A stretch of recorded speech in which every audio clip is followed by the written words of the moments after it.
মোটামুটি আলুতে যে ধস, কৃষকে মোটামুটি ব্যাপক ভাবে লস। আজকে আমরা আছি পঞ্চগড় জেলার দেবীগঞ্জ উপজেলার ১ নং চিলাহাটি ইউনিয়নের গাইবান্ধা পাড়ায় ৯ নং ওয়ার্ডের শাহিনবাড়ি ক্ষেতে। আসলে আজকে আমরা শাহিনবাড়ির কাছ থেকে শুনবো যে এখানে তার আলুর ক্ষেতে আসলে আলুগুলো কিরকম হয়েছে এবং আলুর দাম কিরকম এবং তিনি কিরকম মুনাফা পাচ্ছেন এই বিষয়ে তার সঙ্গে কথা বলবো। আসসালামু আলাইকুম, আমি মোহাম্মদ শাহিনুর ইসলাম।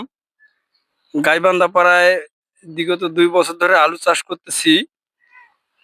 এখন এবছরে মোটামুটি আলুতে যে ধস, কৃষকে মোটামুটি ব্যাপক ভাবে লস। সেই লস মোটামুটি কিভাবে পোষাবে কৃষক বুঝতেছে না। কৃষকের মাথায় হাত অলরেডি এসে গেছে। আর এদিকে সার নাই, আরেকদিকে আলুর দাম নাই। দুই দিকে মোটামুটি কৃষক ক্ষতিগ্রস্তর মুখে আছে।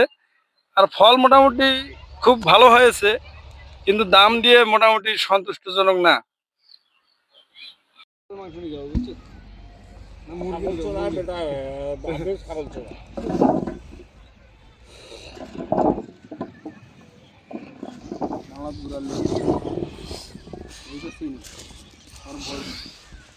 মোটা আলু কাটিয়ে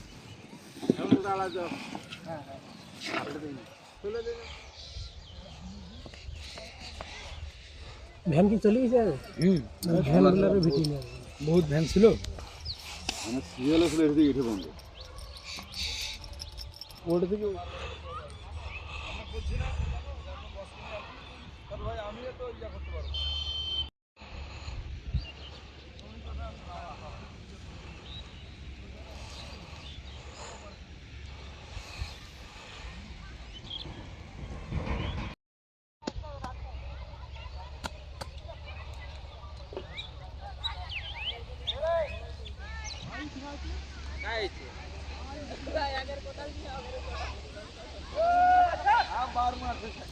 আলু আছে ভালো দিয়ে